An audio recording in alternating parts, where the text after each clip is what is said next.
Hello folks, just a little bit of an interesting shindig. When calling Lancashire Police Headquarters, Company Check has brought up a file that says Lancashire Constabulary is an active company, it's a non-limited business, and it's been going for 13 years.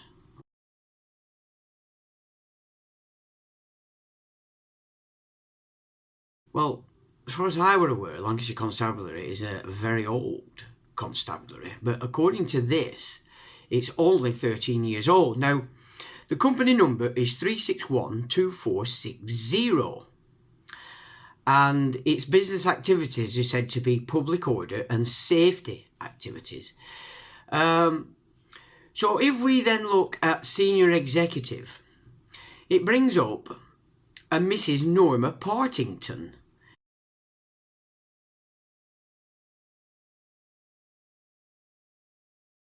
And the position held is facilities manager. So that's interesting in and of itself. So Lancashire Constabulary is a company, unlimited, and the senior executive is a Mrs. Norma Partington. So that prompted me to make a call to Lancashire Police Headquarters in order to have them confirm or not that this is actually the case.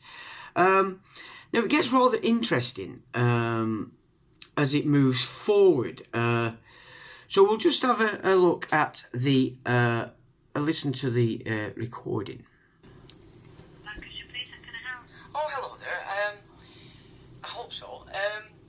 I've done a company check on Lancashire Constabulary, and it's given me back the information that says the company age is of 13 years. And the status of the company is active, and it's a non-limited business, and it deals in public order and safety activities. Now, what I also found, and it's coming back with, is that it says the senior executive is a Mrs. Norma Partington, and a position is held as facilities manager. I was wondering, could you actually confirm that that's actually correct? I can't confirm anything now because I'm not really sure what you're talking about, to be honest. Well, I was quite surprised to find this. We did have to pay for it, but we had no idea that this was actually existing. So we were quite surprised ourselves. So we're just trying to understand whether this is actually correct, and it's not some company check being a bit obtuse. Sorry, what is it that you've done?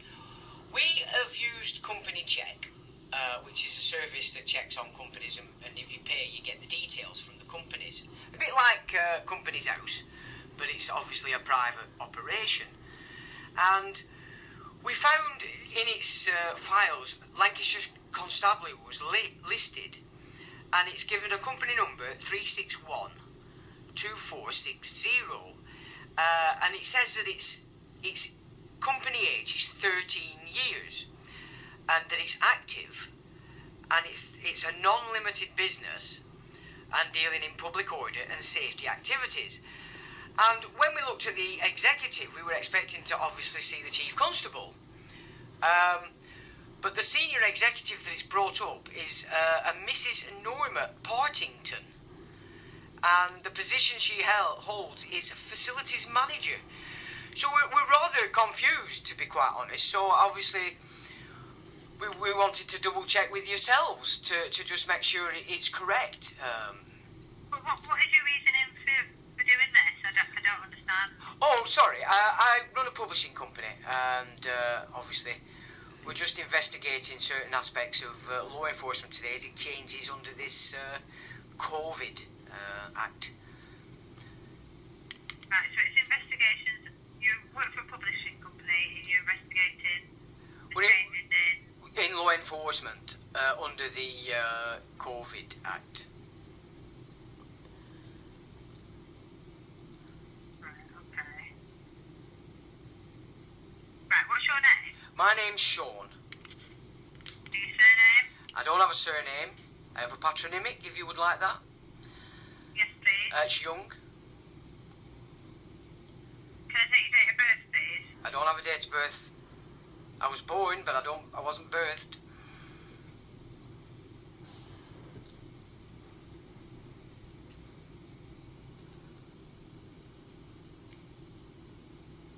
Right, bear with me a second. I'm just going to pop you on hold. Thank you very much.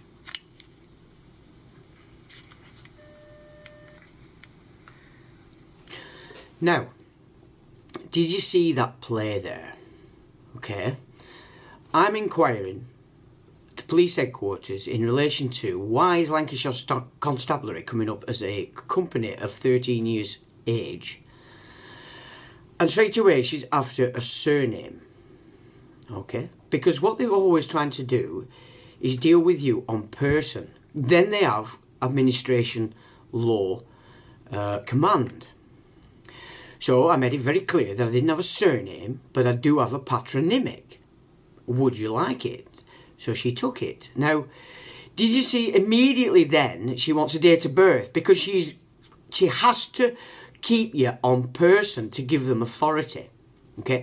Because as it stands, I am a man inquiring into a operation that is a public service. Okay? But still, after no surname, she wanted date of birth, because usually that traps you. That usually you're offering up a date of birth, which of course, the only thing that's birthed is the trust, the person.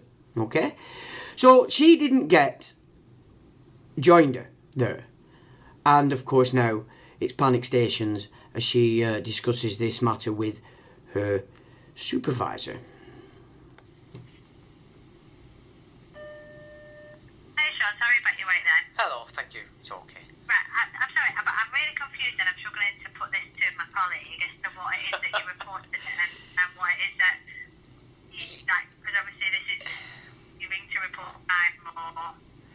Well, and it, basically, I wasn't expecting to find any such thing, but obviously, just looking company's house, etc., and then we got a company check report on Lancashire Constabulary, and we paid for this report, and what came back was that Lancashire Constabulary is a non-limited business.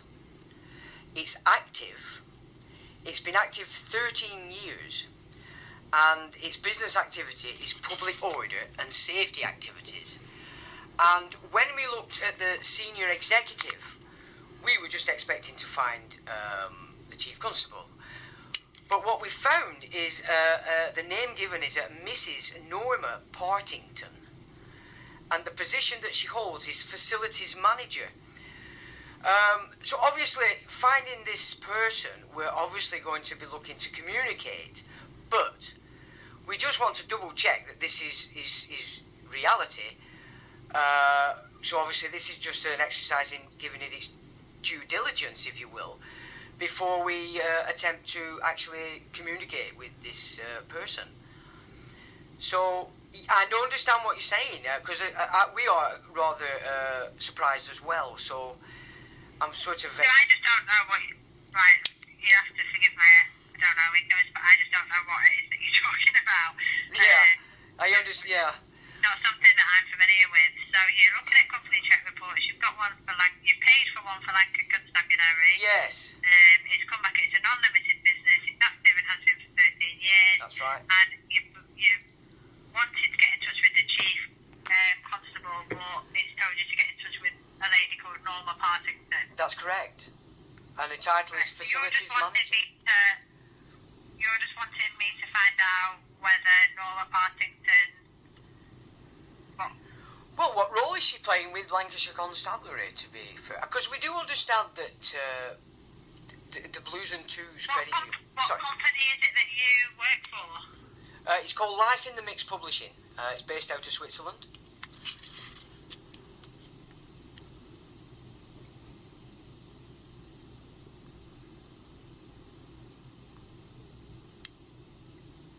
Right, let me just pop you on hold a second. I'll be back with you in a moment. Thank you so much.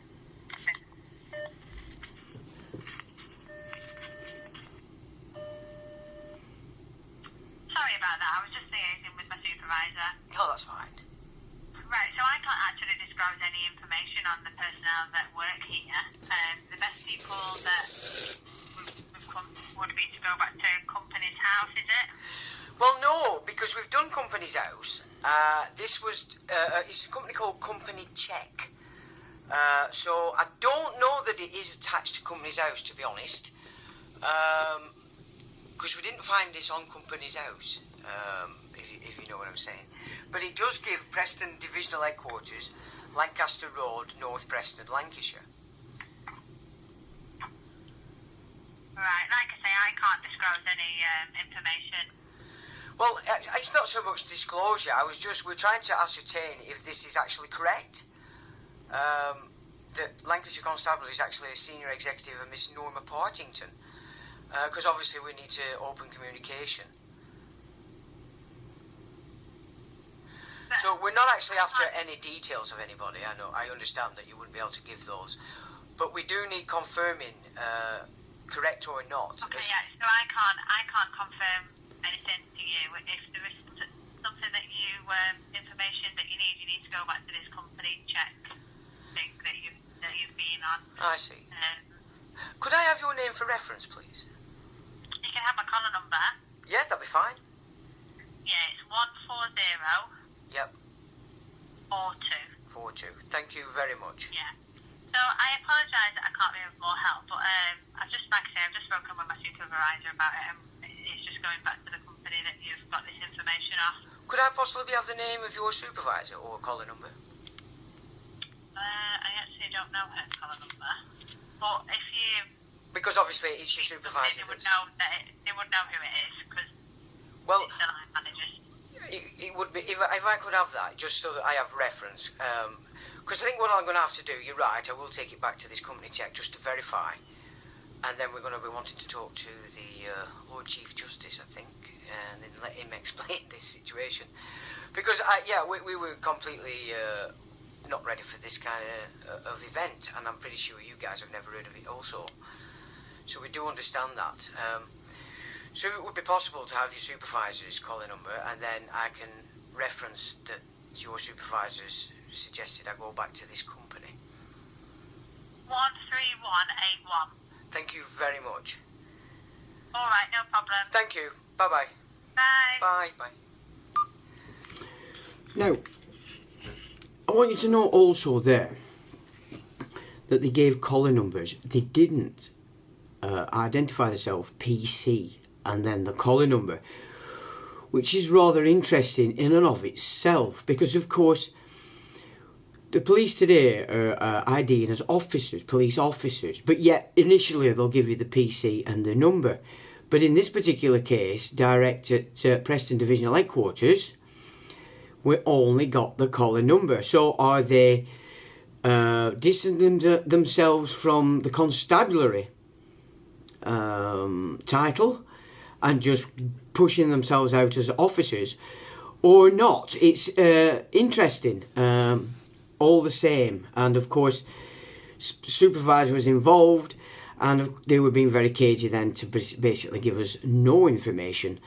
So I find it rather strange that Lancashire Constabulary is being presented as a separate company, only 13 years old, and that the female I was speaking to at the divisional headquarters only gave her collar number and that of her supervisor. So those 2 points are very interesting also, and this needs to be pursued in order we can clear up this matter, because of course we do know that Lancashire County Council was dissolved and all assets and liabilities moved into a society on Company's House called the Blues and Twos Credit Union Limited, and there is no data in relation to anything with the Blues and Twos further off Company's House. So there's definitely something very odd going on here. Is this company set up to keep the idea that there is a constabulary when in fact it's just a unlimited company offering up only one executive and Mrs. Norma Partington, in order to divert our attention to the shenanigans that have actually gone on with the constabulary as a whole, especially when it involves the Blues and Twos Credit Union, and now running and owning all the liabilities and such and assets of Lancashire County Council, because of course that's all your school, the land for the schools, for the buildings, etc. in Lancashire.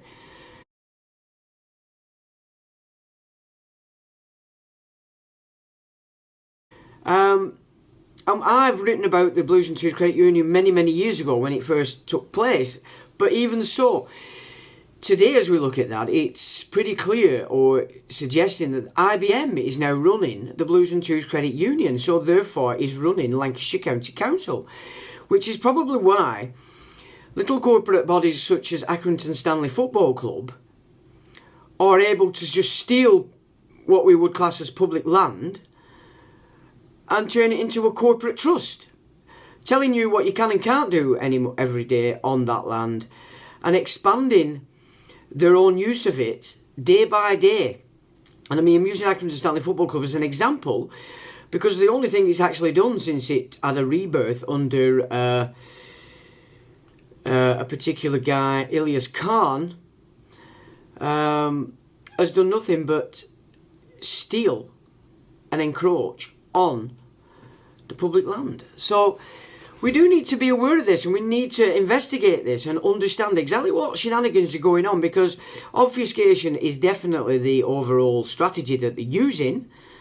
But when you consider that they're just scooping up land for their own use and taking it off you, this is pretty serious stuff here. So there's definitely something going on, and it does sound to me criminal. And of course, we're dealing here with the police, who are supposed to be investigating criminal behaviour, but it looks from these kind of shenanigans, I have to stress that the criminality is actually being carried out in and around the police. So we do need to understand this stuff. Now, as we explained there, that you have to get your own person, okay? And this is throughout. You can see this is not just the officers, constables on the street. This is actually at the police headquarters. They're always moving to keep your own person. Every time. It's so important that people understand that we have lost the understanding in relation to the difference between man and person. And that all this nonsense that's going on around us, the Bug Act and everything else that's encroaching upon your freedoms and rights in English common law, is all based on keeping you as person, not man. Okay? So, I mean, as I understand it, the MP is responsible for the behaviour of those below it in your catchment area, so the police, the councils. The buck stops with the MP.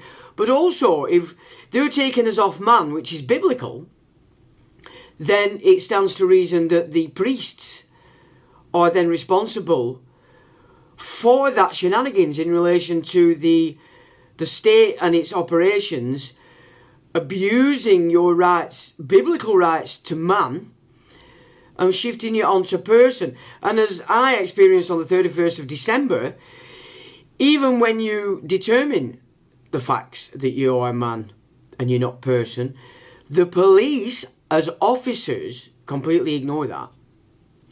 And I was arrested and processed as person right through the whole shenanigans, even though I made it very clear at all points that they were dealing with man and not person.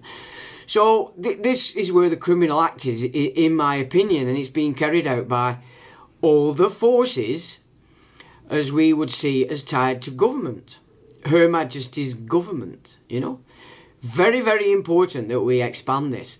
So what I'm going to do now, I'm going to run through a few biblical passages where it shows seriously the distinction between man and person, because this is what we've lost. This is what the religions have achieved over the last 200 years, which is to obfuscate the biblical context and difference between man and person, and how even the Church of England, even the Catholic Church are today covering this reality, which is in breach of biblical law. So one has to then ask, what are these operations? What is the Church of England now? What is the Catholic Church? Because they're certainly not tied in any way, shape or form to the Bible, save for the fact they are moving you off it and into person. And as I've discussed many times, it's an essential requirement if the secret societies are able to shift us off the Bible and into the Noahide system, which is basically going to treat you all as persons, enslave you, and then the term decapitation is in there often. Whether that be decapitation on title, which is exactly what they're doing. By moving you on to person, that's decapitating you from man, so it's a lesser. They can then treat you as a slave under this Noahide system.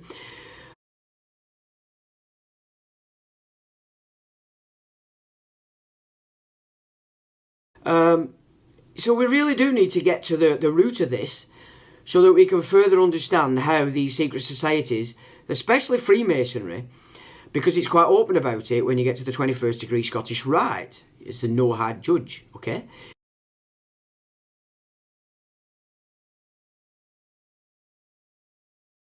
You see what I'm saying here? So the Freemasonry at the 21st degree is the setup in order to facilitate this shift off biblical man into person. So we'll just run through now a few important parts of the Bible where it shows clearly that God doesn't recognise person, okay? And you might be quite surprised, because this is what we have lost and why our civilization is being uprooted. And it's being uprooted on our ignorance of the foundation on which it was built, which is biblical. So you can take that back and say you can understand why the Catholic Church didn't want the Protestants reading the Bible. They didn't want it translated from Latin, you know. And that goes back to the Lollards. They were the first to start to insist that England could read the Bible for itself. So even there you can see that the Catholic Church has consistently tried to prevent its own flock from reading the Bible outside of Latin, because of course Latin isn't taught in education anymore, and that's been so for quite a number of decades. So you can see now, you know, this is now we can see that the church itself, the Catholic Church, has done all it can in its last 1,000 years to prevent people from actually reading the Bible, so they would understand that this shenanigans that's going on. And of course, we see that playing out in the Reformation, because the hatred from the Catholic Church to the Reformed format in which we were able to read the Bible for ourselves with the King James. So there's a lot of shenanigans about the King James, but you know, it's half and half. King James is important because it does present this reality for us to see. And we all know the history about the Catholic Church preventing that from actually taking place. Well, it did take place, and so there was a point in which the Reformed idea of how to approach the Christian foundation was brought forward, and the hatred of the Jesuits to that, because that's very clear in the Jesuits' oaths that they are here to undermine at all points the Reformation. So they are trying to remove now what was understood by the protesting groups in order to read the Bible, and that got lost, in my opinion, from my studies, when they introduced the Methodist construct, because once again it took the Protestant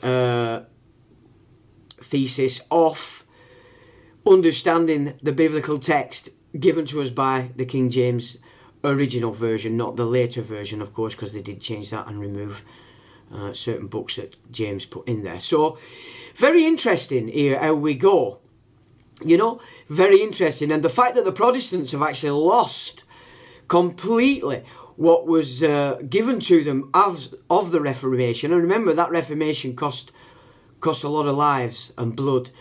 And again, then we can start to understand why it is that I focus so much on the Jesuits as being the uber cause or expression of undermining the reformed ability for Christians to study the Bible for themselves. And it does blacken the church as well, and it blackens the church for at least 600 years, because they've moved always to prevent all of us, Catholic and Protestant alike.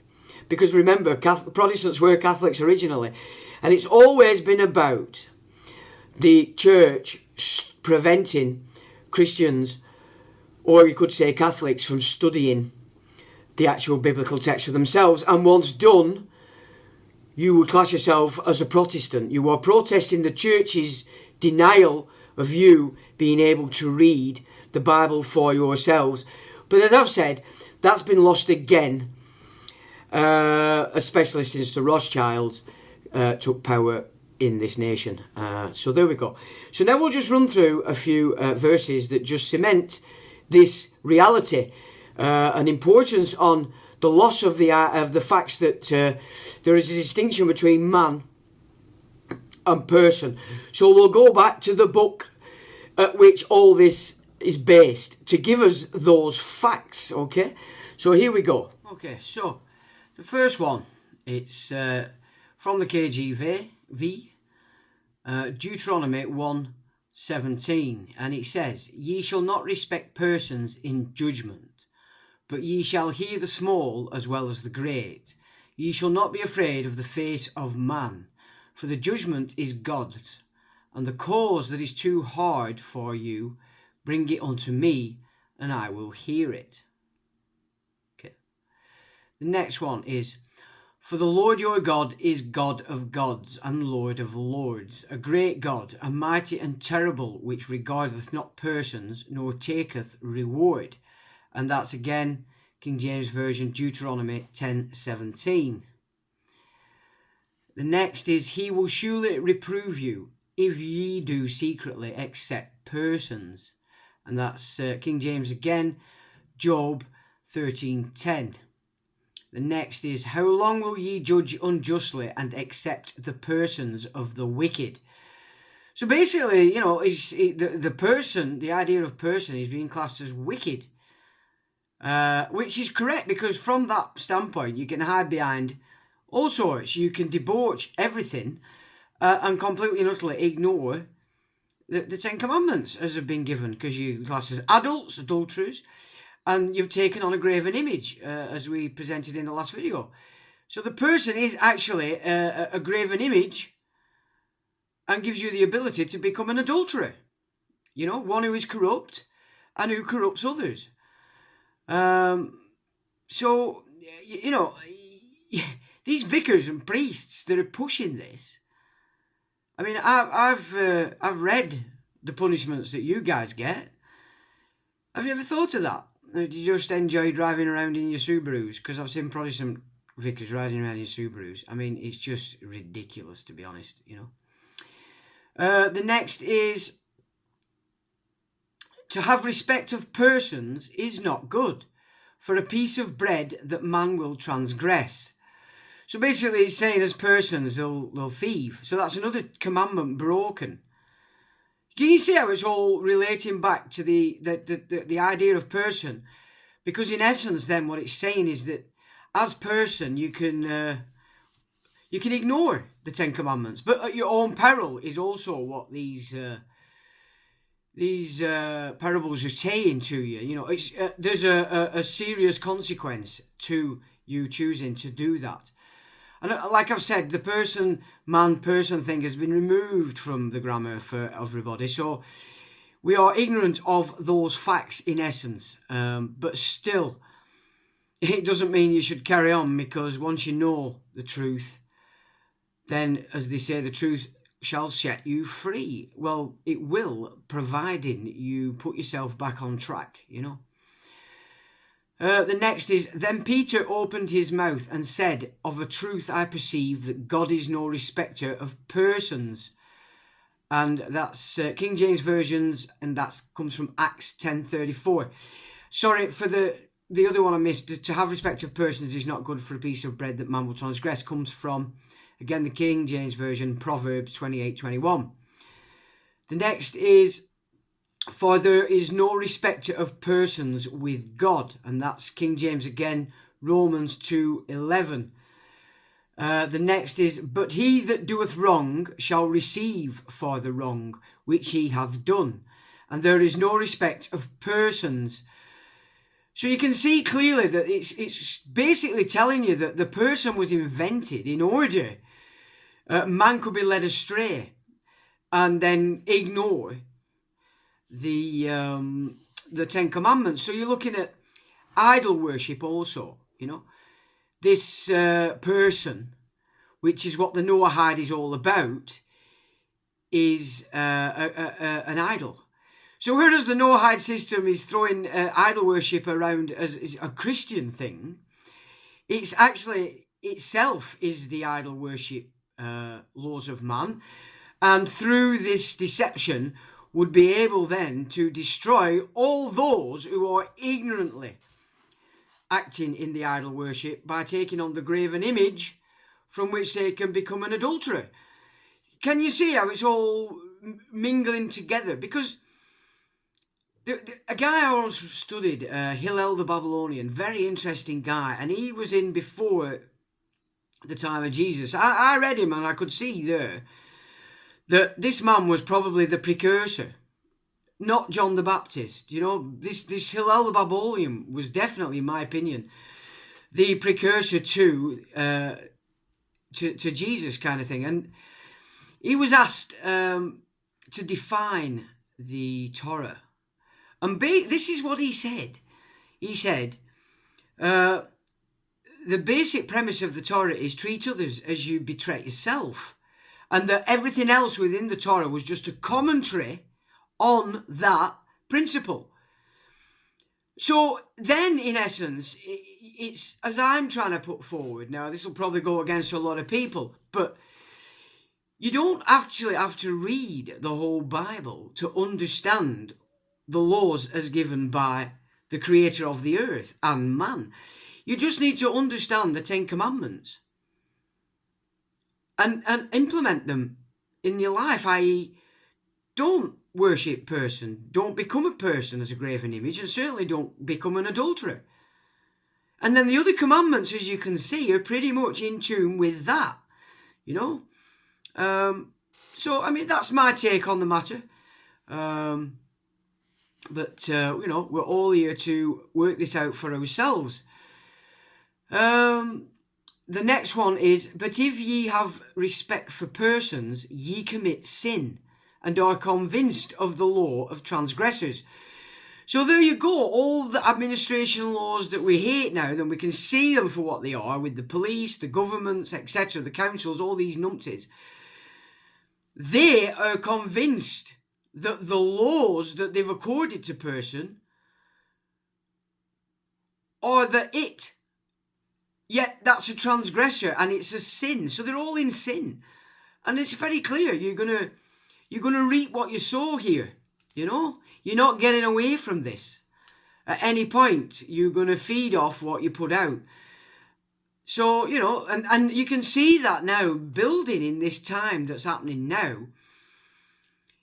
Which suggests that all you guys out there that are pushing this, whether you're ignorant of it or not, you're really going to come a cropper. You're seriously going to come a cropper, because when it does fulfill itself and food's a shortage, there's wars going on everywhere, you're going to have absolutely zero protection by the fact that your intuition isn't going to work. You're not going to be able to think yourself out of this, because you'll have been blocked from that by the Creator. So you need to get to grips with this stuff. This is serious stuff, and as you can see now, the precipice it's on your doorstep. And the final one in this group of parables is, these are murmurers. Oh, and so it's obviously working in sync with this, the last one, which comes from the King James again, James 2:9. That these are murmurers, complainers, walking after their own lusts, and their mouth speaketh great swelling words. So they're puffing themselves up. That's your salesman. What is a salesman? You've been trained to puff yourself up and swell the meaning of these words, to blag whoever it is you're trying to get a sale from. So you're full of shit, basically, and you're so full of shit that the comeback to you is going to be immense, and I mean immense, because you're going to lose your intuition. You're going to the ability to use this nonsense in this what's coming is going to be meaningless, absolutely meaningless, because you're going to be left with nothing. These are murmurous complainers, walking after their own lusts, and their mouth speaketh great swelling words, having men's persons in admiration because of advantage. So again, it's saying that these people are operating on the advantages that are brought to bear from taking on the idol worship, the graven image as person, which turns you into an adulterer. Can you see what I'm saying there? This is how simplicity, it's simple when you break it down in these terms. And as I've said again, you don't need to work the Bible, absolutely. If you can grasp what I'm saying and what Hillel says, you only need to study the Bible to come to this conclusion. Are you with me? Does that make sense to you? Now, that might not work according to a friend that brought this to me, a guy called Suran. An interesting fella and a very, in my opinion, enlightened chap from Sri Lanka. Yeah, you know, it's getting to the point now where the actual peoples that have lost absolute connection to this are all the Christians, or those that call themselves Christians, or have been born into the Christian world. And it's because you've let go of the idea of God and the Ten Commandments, and you're not implementing them in your life, which is why you're aborting, you're killing, you're murdering your children. You know, it's why you're injecting the foreskins of the cursed foreskin removed into your bodies. You know, that is the mark of the beast system. Because in the Bible, the circumcision it's the circumcising of the heart. So it's pulling back any blockages you've got around your heart to let it shine. But when you live in this world that's tumultuous and terrible, we put a cover around our heart to block it so that we don't get hurt. But circumcision is all about the opposite. It's removing those blockages around your heart so you can let it shine. Are you with me? So if you were born into a culture that does circumcision, that is the mark that you were already in the beast system, and that's where you were born. But you have the same capacity of everybody else in the being equal under God to raise yourself above that label, you know. So you've really got to start to understand these concepts in this way. You know, it's quite ridiculous, because the loss of this knowledge is the reason you're being fooled. You're being fooled to eat the poisons. Even though you know the poisons, there's something blocking you inside your head because you're still eating them. For instance, if I said to you, throw yourself into that fire, immediately you wouldn't do that because you haven't lost that sense of self-protection. Do you know what I'm saying? You haven't. But when it comes to me saying, don't eat this because it's a poison, don't take the medication because it's a poison, you've lost that ability to see its reality. You know it's a poison, but you're still going to do it. Do you get what I'm saying?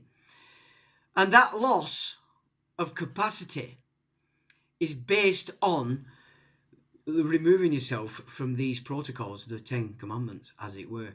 And you've taken upon a graven image, you are now in idol worship, and you've become an adulterer. Yeah, exactly what the Noahide platform is, exactly what the Freemasons are, exactly what the Jesuits are. Why?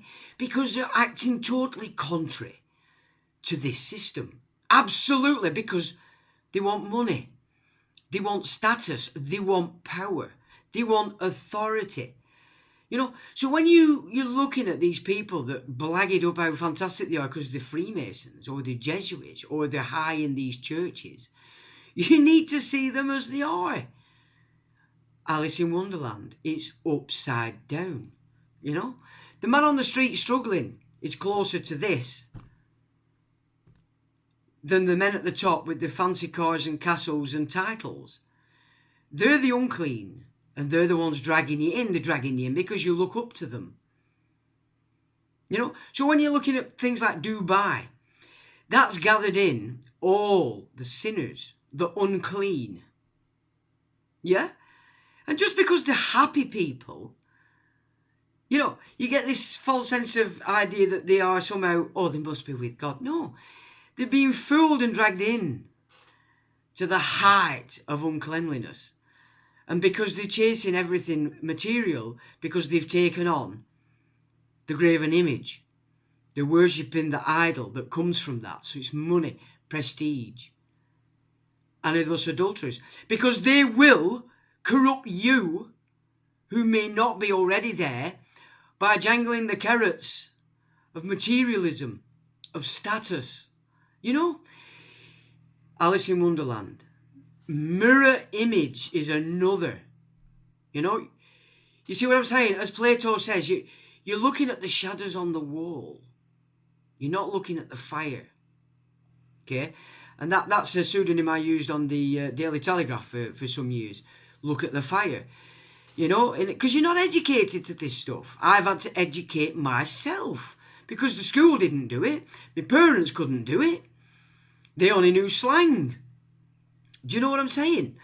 I've had to learn formal English, and I've had to learn legalese in order to understand where I was off the mark, which is what sin is. Sin is when you're off the mark. So I hope this helps to help you understand the journey back to balance and to insight of the Creator isn't a difficult job. It is not a difficult job. Yet, the more you own, the more difficult it's going to be for you.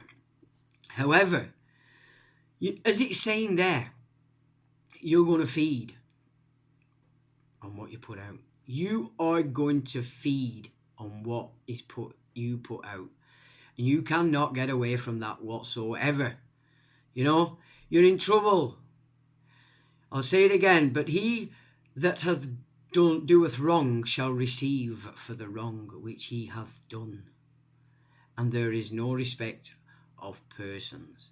So if you're in persons, no matter how high and mighty you are, no matter how big you build your mosques, your temples, your churches, you're full of shit. You're full of shit, and you're going to know that you're full of shit before your time ends, as you exist right now today. It's that simple, okay? So now you can start to understand a bit better. The meek shall inherit the earth, not the hoity-toits, the ones that place themselves above all others, because they have fancy material things. That's not to say that everybody that has material things is necessarily bad. It's not saying that at all. It's what are you worshipping?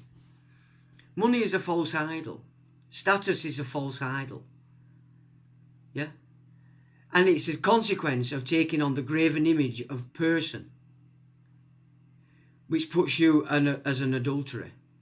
And you will then corrupt others with your puke, with your shite, with your nonsense. You know, and again, you know, don't bear false witness against your neighbour. On person, you're all doing it.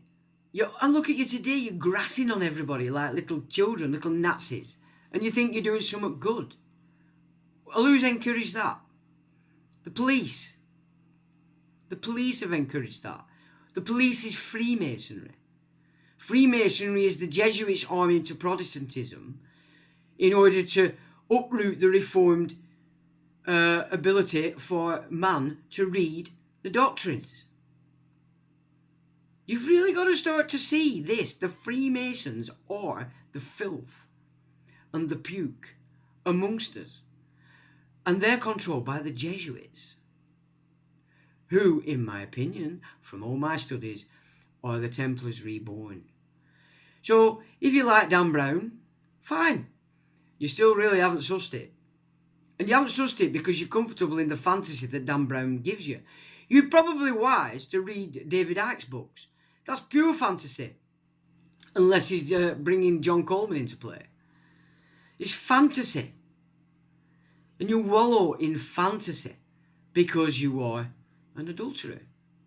And adulterers want to wallow in adulterated truth because it's easy, especially if you've been successful materially. So I don't care. It doesn't matter to me one bit. But you look at these places like Dubai and now you can see what they actually are. And if you've been fooled in there, then you deserve everything that's coming upon you. Because Dubai's built on sand. Remember that. And with that, people, I will say, till the next time.